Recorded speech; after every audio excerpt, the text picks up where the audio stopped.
আসসালামু আলাইকুম প্রিয় দর্শক, আমি হাসিব মারজান আপনাদের সবাইকে আমন্ত্রণ জানাচ্ছি চ্যানেল আই সংবাদে। আর বিস্তারিত সংবাদের শুরুতেই জানিয়ে দিচ্ছি ফ্রেশ আটা, ময়দা, সুজি সংবাদ শিরোনামগুলো।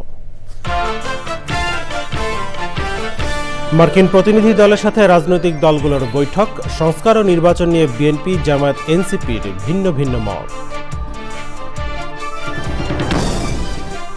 ডিসেম্বর থেকে জুনের মধ্যে নির্বাচনের কথা আবারও বলল সরকার। প্রধান উপদেষ্টার সাথে বৈঠকে সন্তুষ্ট নয় বলে বিএনপির মন্তব্য। টাইম ম্যাগাজিনের শীর্ষ 100 প্রভাবশালী তালিকায় প্রধান উপদেষ্টা ডক্টর মোহাম্মদ ইউনূস। গণতন্ত্রের পথে যাত্রায় নেতৃত্বের স্বীকৃতি। এবং সংস্কৃতি, প্রাকৃতিক সৌন্দর্য, ঐতিহ্য বিশ্ব দরবারে তুলে ধরে পর্যটন শিল্প। অসচেতনতা ও বর্জ্য ব্যবস্থাপনার অভাবে মারাত্মক হুমকিতে এই খাত।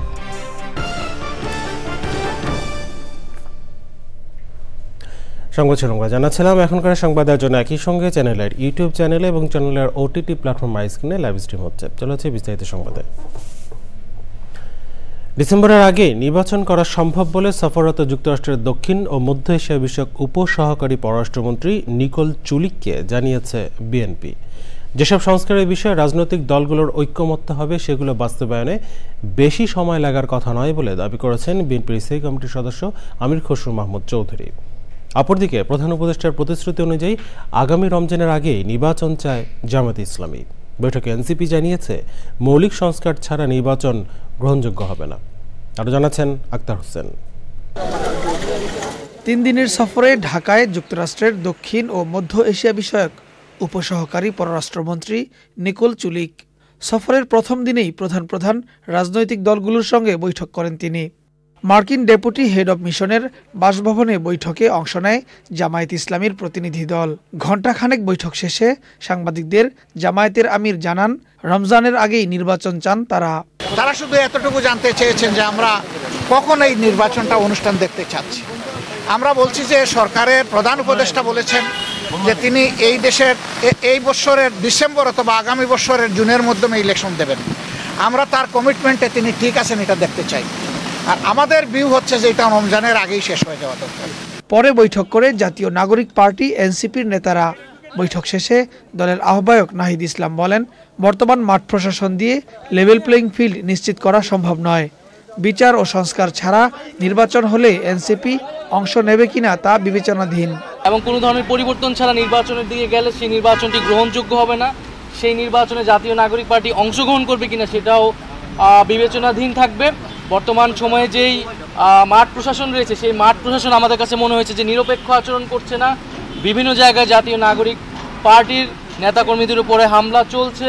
আমরা বলেছি যে এই ধরনের একটি প্রশাসন যদি থাকে তাহলে এর আন্ডারে নির্বাচন করাটাও আসলে সম্ভব নয়। ফলে একটি লেভেল প্লেইং ফিল্ডের জন্য একটি নিরপেক্ষ প্রশাসন, আমলাতন্ত্র, পুলিশ আসলে আমাদেরকে নিশ্চিত করবে। বিকেলে ডেপুটি হেড অব মিশনের বাসভবনে যায় বিএনপির প্রতিনিধি দল। মহাসচিব মির্জা ফখরুল ইসলাম আলমগীরের নেতৃত্বে ঘণ্টাখানেক বৈঠক করেন তারা। সবাই একটি নির্বাচিত সরকারের জন্য অপেক্ষা করছে বলে জানায় দলটি। আমরা বলেছি আসলে নির্বাচন ডিসেম্বর আগেও হতে পারে। আমরা সকলে আমাদের প্রস্তাবগুলো জমা দিয়েছি। ওখানে যে বিষয়গুলোকে যেই সংস্কারগুলো ঐক্যমত হবে সেটা তো আমরা 15-20 দিন 1 মাসের মধ্যে করে ফেলতে পারি। এরপরে যে সনদের কথা বলছে, যদি ঐক্যমত হয় সনদে, যেখানে সেই সনদ সিগনেচার করা, এটা সই করার কোনো সময়ের ব্যাপার না। সুতরাং সব কি তখন তো নির্বাচনের রোডম্যাপ না দেওয়ার কোনো কারণ তো নাই। আগামীতে নির্বাচিত সরকার আসলে তাদের পররাষ্ট্রনীতি ও অর্থনৈতিক নীতি কেমন হবে, মার্কিন সরকারের নতুন শুল্ক আরোপের পর বাংলাদেশ সরকারের নীতি কি, সেটাও জানার চেষ্টা করেন উপসহকারী পররাষ্ট্রমন্ত্রী। Akhtar Hossain, channel I, Dhaka. এবছরের ডিসেম্বর থেকে আগামী জুনের মধ্যে নির্বাচন আয়োজনের সরকারের সিদ্ধান্তে সন্তুষ্ট নয় বিএনপি। যমুনায় প্রধান উপদেষ্টার সঙ্গে বৈঠক শেষে দলের মহাসচিব মির্জা ফখরুল ইসলাম আলমগীর বলেছেন, ডিসেম্বরের মধ্যে নির্বাচন না দিলে পরিস্থিতির অবনতি হবে। আইন উপদেষ্টা ডক্টর আসিফ নজরুল অবশ্য জানিয়েছেন, কাল বিলম্ব করার সুযোগ নেই, নির্বাচন কোনো মতেই জুনের পরে যাবে না। রিপোর্ট করছেন রাহুল রায়।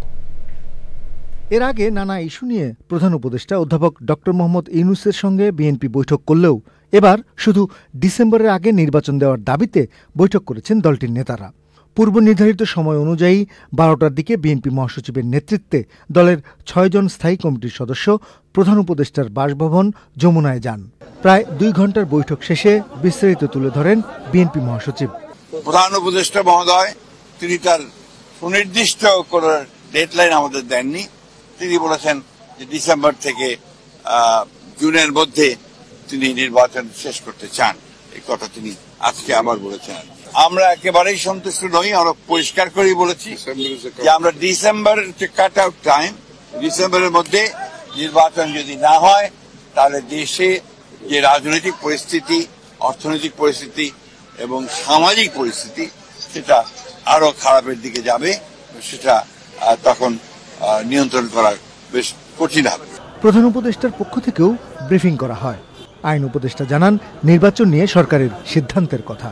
আমাদের প্রধান উপদেষ্টা জাতির উদ্দেশ্যে দেওয়া ভাষণে বারবার যেটা রিপিট করেছেন সেটাই দলের অবস্থান। সেখান থেকে অন্য কেউ যদি বেফাস কথা বা অন্যরকম নিজস্ব বিবেচনা প্রসূত কথা বলেন সেটাতে তারা যেন বিভ্রান্ত না হন। আমাদের প্রধান উপদেষ্টা ডক্টর মোহাম্মদ ইউনূস প্রথম থেকেই বলেছেন ডিসেম্বর থেকে জুন। ইলেকশনের ব্যাপারটা সংস্কার, বিচার এবং আমাদের সরকারের গৃহীত কিছু পদক্ষেপের উপর নির্ভর করে। এই জন্যই ডিসেম্বর থেকে জুন টাইমলাইনটা বলা হয়। কিন্তু আমরা ক্যাটাগরিক্যালি বলেছি এটা কোনোভাবেই জুনের বেশি যাবে না। যে কথাই বলুক না কেন, এটা প্রধান উপদেষ্টার অঙ্গীকার পুরা জাতির প্রতি রিপিটেডলি উনি বলেছেন কোনো অবস্থাতেই জুন অতিক্রম করা হবে না। নির্বাচনের 2 মাস আগে রোডম্যাপ দেয়া হবে বলেও জানিয়েছেন আসিফ নজরুল। রাহুল রায়, চ্যানেল আই, ঢাকা। টাইম ম্যাগাজিনের 2025 সালের বিশ্বের 100 প্রভাবশালী ব্যক্তির তালিকায় স্থান পেয়েছেন অন্তর্বর্তী সরকারের প্রধান উপদেষ্টা ডক্টর মোহাম্মদ ইউনূস। দ্বিতীয় প্রভাবশালী সংবাদ সাময়িকী টাইম ম্যাগাজিন এ তালিকা প্রকাশ করেছে। টাইম ম্যাগাজিনের প্রতিবেদনে ডক্টর ইউনূসের গ্রামীণ ব্যাংকের ভূমিকা, বিশ্বের বিভিন্ন প্রান্তে তার ক্ষুদ্র ঋণ মডেলের বিস্তার ও নারীর ক্ষমতায়নে অনন্য অবদান বিশেষভাবে তুলে ধরা হয়েছে। টাইম ম্যাগাজিনের প্রতিবেদনে অধ্যাপক ইউনূস সম্পর্কে বলা হয়েছে, গত বছর ছাত্র জনতার আন্দোলনের কারণে সরকারের পতনের পর জাতিকে গণতন্ত্রের পথে উত্তরণের জন্য এগিয়ে আসেন নোবেল বিজয়ী ডক্টর মোহাম্মদ ইউনূস। বিশ্বজুড়ে অর্থনৈতিক উন্নয়নে গুরুত্বপূর্ণ খাত পর্যটন শিল্প, যা কর্মসংস্থানের সুযোগ সৃষ্টির পাশাপাশি দেশের সংস্কৃতি, প্রাকৃতিক সৌন্দর্য, ঐতিহ্য বিশ্ব দরবারে তুলে ধরতে সহায়তা করে। তবে পর্যটকদের অসচেতনতা ও বর্জ্য ব্যবস্থাপনার অভাবে মারাত্মকভাবে দূষিত হচ্ছে দেশের পর্যটন কেন্দ্রগুলোর পরিবেশ। এতে হুমকিতে পড়েছে দেশের পর্যটন শিল্প। পর্যটন ও দুর্বল ব্যবস্থাপনা নিয়ে আফরোজা হাসির ডেস্ক রিপোর্ট।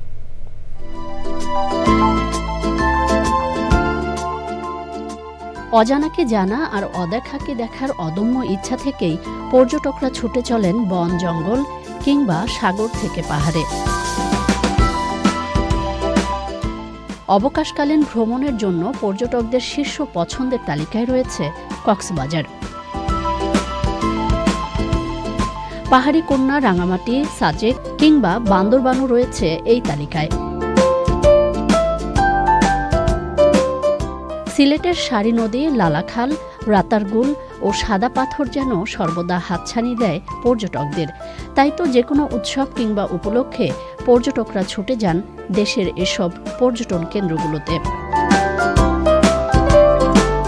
তবে পর্যটকদের ছুঁড়ে ফেলা প্লাস্টিক বোতল, পলিথিন, খাবারের প্যাকেট সহ বিভিন্ন আবর্জনায় বর্জ্যের ভাগাড়ে পরিণত হচ্ছে পর্যটন কেন্দ্রগুলো। দুর্বল বর্জ্য ব্যবস্থাপনা পরিস্থিতিকে করেছে আরও সংকটময়।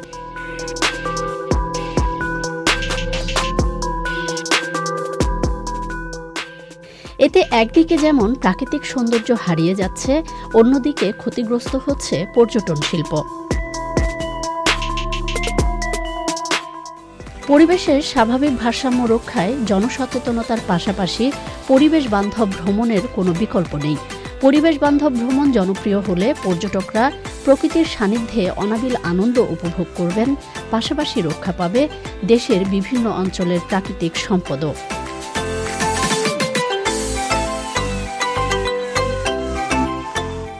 আফরোজা হাসি, প্রকৃতি ও জীবন ডেস্ক, চ্যানেল আই।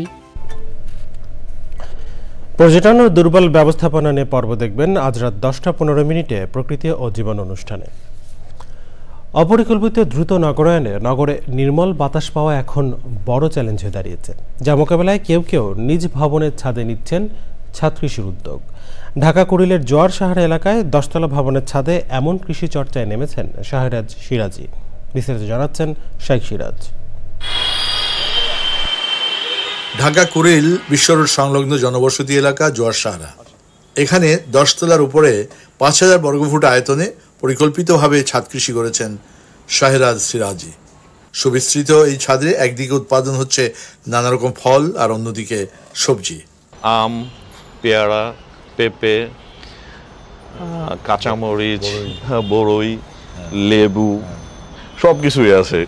শাকসবজি সবই হয়, দাঁড়া শাক, তারপরে লাল শাক, বেগুন, কাঁচামরিচ, হ্যাঁ, এগুলো তো আমাদের আর কিনতে হয় না। কৃষির প্রতি গভীর টান থেকে আধুনিক সুরম্য ভবনেও রাখা হয়েছে দেশি মুরগি আর শৌখিন কবুতর পালনের উদ্যোগ। কবুতর আছে এখানে, দেশি মুরগি পালি ডিম খাওয়ার জন্য আর কি। এমনি মাঝে মাঝে আবার আম্মু বাচ্চাও ওটা থেকে বাচ্চা করে। এমন সবুজ স্বপ্ন শুধু উদ্যোক্তাকেই মানসিক প্রশান্তি দিচ্ছে না, নগরের প্রকৃতি সুরক্ষাতেও রাখছে ভূমিকা। ধোঁয়া ধুলা আর দূষণে যখন দম বন্ধ হয়ে যায় এই নগরে, এক বিন্দু বিশুদ্ধ বাতাসের অভাবে নগরবাসী হয়ে যায় অতিষ্ঠ, তখন এই শাহরাজ সিরাজিদের মতো ছাদ কৃষি উদ্যোক্তারাই সৃষ্টি করেছেন অনন্য অসাধারণ নজির। এই ছাদ কৃষিগুলো যদি আমরা সারা বাংলাদেশের শহর অঞ্চলে ছড়িয়ে দিতে পারি, নিঃসন্দেহে শহরের উত্তাপ অনেকটাই কমিয়ে আনা যাবে, শহর হবে আরো অনেক পরিবেশ বান্ধব। শাহরাজ সিরাজি সাহেবের ছাদ কৃষি থেকে শাইখ সিরাজ, চ্যানেল। এনে বিস্তারিত প্রতিবেদন দেখবেন আজ বেলা 3:05 হৃদয় মাটি ও মানুষের ডাক অনুষ্ঠানে। দেখছেন চ্যানেলের সংবাদ। এ পর্যায়ে নিয়ে নিচ্ছি বিরতি, আর বিরতির পর অন্যান্য সংবাদের সঙ্গে আরো জানে ফিরব। বাংলাদেশের বিপক্ষে 2 ম্যাচ সিরিজের প্রথম টেস্ট খেলতে সিলেটে জিম্বাবুয়ে ক্রিকেট দল। একদিনের বিশ্রামে টিম টাইগার্স। বুধবার দক্ষিণ গাজার রাফা শহরে হেলিকপ্টার থেকে গুলি চালিয়েছে ইসরায়েলি সেনারা। ভোর থেকে ছিটমহলের বেশ কয়েকটি এলাকায় কমপক্ষে 23 ফিলিস্তিনিকে হত্যা করেছে ইসরায়েলি বাহিনী। গাজা শহরে এবং উত্তরাঞ্চলীয় জেলাগুলোতে নতুন করে হামলা হয়েছে। তীব্র বোমা হামলার পর জাবালিয়া শরণার্থী ক্যাম্প থেকে ধোঁয়া উঠতে দেখা গেছে। শুধু গুলিই নয়, আবাসন আল কাবিরা শহরের নিকটবর্তী খান ইউনিসে কামান হামলাও চালানো হয়েছে। মধ্য গাজার নুসিরাত শরণার্থী শিবিরের পাশাপাশি বুরেজ শিবিরেও আর্টিলারি হামলার খবর পাওয়া গেছে।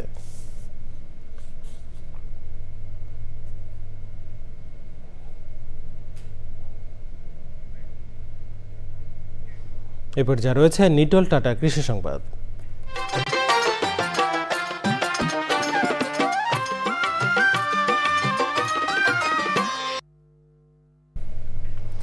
ফলন ও বাজার দর ভালো পাওয়ায় গাইবান্ধায় বাড়ছে রসুনের চাষ। এই মৌসুমে রোগবালাই কম হওয়ায় লাভবান হচ্ছেন চাষিরা। গাইবান্ধা থেকে ফারুক হোসেনের তথ্য, ভিডিওচিত্রে মাসুর শাকিলের রিপোর্ট। মাটি ও আবহাওয়া রসুন চাষের উপযোগী হওয়ায় অনেক আগে থেকেই এই জেলায় চাষিরা রসুনের চাষ করে আসছেন। একসময় স্বল্প পরিসরে রসুন চাষ আবাদ করলেও দাম ও চাহিদা বাড়ায় রসুনের আবাদে আগ্রহ বেড়েছে কৃষকদের। এটা আবাদের মধ্যেই হয়, যেমন পটলের মধ্যে দিছি, হ্যাঁ, এই জন্য এটা একটা প্রাকৃতি উন্নয়ন বলা যায়। এটা ফসল আছে, মানে ইয়ে আছে, পটল আছে, পটলের ধার দিয়ে পটলের শুলিতে বরাবর 1-9 করে রসুন গাড়া হয়। অগ্রহায়ণে বপন বা ছিটা পদ্ধতিতে রসুন চাষ করলেও ফলন পাওয়া যায় চৈত্র বৈশাখে। রসুন ফসলের রোগবালাই ও পরিচর্যা ব্যয় কম হওয়ায় এর উৎপাদন খরচও কম। রসুনের আবাদ মোটামুটি আল্লাহ রহমত ভালো, কিন্তু রসুন আমরা ঘরে রাখতে পারি, সুগন্ধি জিনিস তো ঘর থাকে, ওই জন্য আমরা আমাদের লোকসানটা কম হয়। তবে রসুনটা লাভজনক, মানে এই ফলনটা ভালো হয়। মনে করেন যে এই যে পটল, এই রসুন, এই শাক সবজি, মরিচ, আলু, এগুলো আমরা আবাদ করি। রসুনের উচ্চ ফলনশীল জাত সম্প্রসারণ ও আধুনিক চাষ আবাদে কৃষক প্রশিক্ষণ, প্রদর্শনী সহ মাঠ পর্যায়ে কৃষকদের পরামর্শ ও প্রযুক্তিগত সহযোগিতা দেওয়া হচ্ছে বলে জানান কৃষি বিভাগ। দিন দিন রসুনের চাহিদা বৃদ্ধি পাচ্ছে এবং কৃষকরাও আগ্রহ পাচ্ছে। আমরা কৃষকদেরকে পরামর্শ দিচ্ছি এবং রোগবালাই যেহেতু কম হয়, আপনারা চাষাবাদ করলে যেহেতু বাজার মূল্য বেশি, আপনারা বেশি লাভবান হবেন। জেলায় এবছর 255 হেক্টর জমিতে রসুনের আবাদ হয়েছে। হেক্টর প্রতি যার গড় ফলন ধরা হয়েছে 8.5 metric ton. National desk, channel I. এখন দেখবেন প্রকৃতি সংবাদ।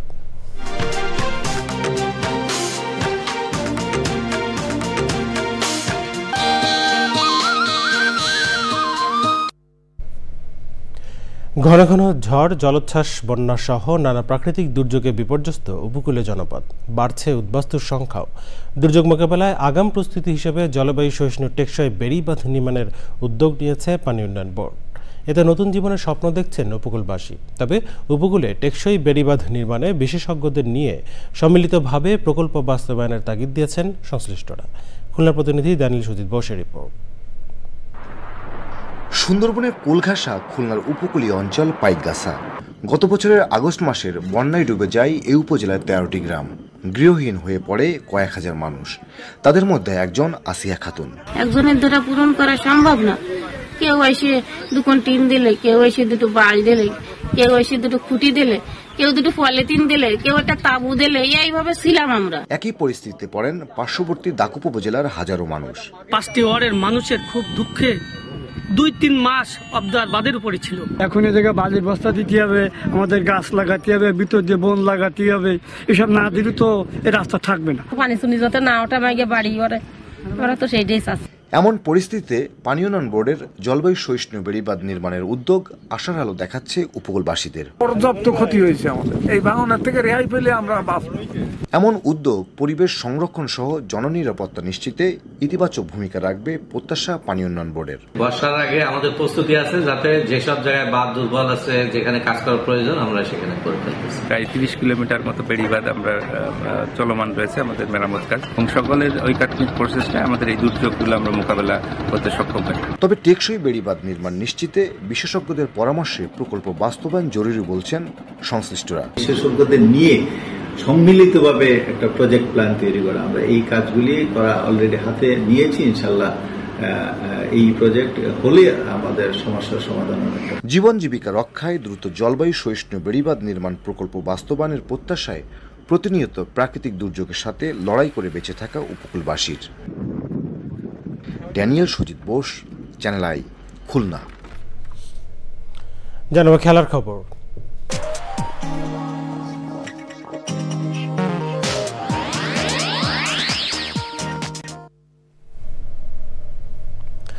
বাংলাদেশের বিপক্ষে 2 ম্যাচের টেস্ট সিরিজ খেলতে সিলেট পৌঁছেছে জিম্বাবুয়ে ক্রিকেট দল। সিলেটের ওসমানী আন্তর্জাতিক বিমানবন্দরে ফুল দিয়ে তাদের শুভেচ্ছা জানানো হয়। এর আগে মঙ্গলবার বিকেলে ঢাকায় নেমে সেখানেই এক রাত বিশ্রাম নেয় টিম জিম্বাবুয়ে। 20 এপ্রিল স্বাগতিক বাংলাদেশের বিপক্ষে প্রথম টেস্ট জিম্বাবুয়ানদের। দ্বিতীয় শেষ টেস্ট হবে 28 এপ্রিল চট্টগ্রামে। টাইগারদের বিপক্ষে 2 টেস্টের জন্য অভিজ্ঞ দল নিয়ে বাংলাদেশে এসেছে জিম্বাবুয়ে। অধিনায়ক হিসেবে ক্রেইগ এরভিনের দলে রয়েছেন শন উইলিয়ামস, বেন কুরান, মুজা রাবানি ও ওয়েলিংটন মাসাকাজ্জার মতো তারকারা। সিলেটে কয়েকদিনের অনুশীলনের পর বুধবার টিম হোটেলে বিশ্রামে সময় কাটাচ্ছে অধিনায়ক নাজবুল শান্তর টিম টাইগার্স।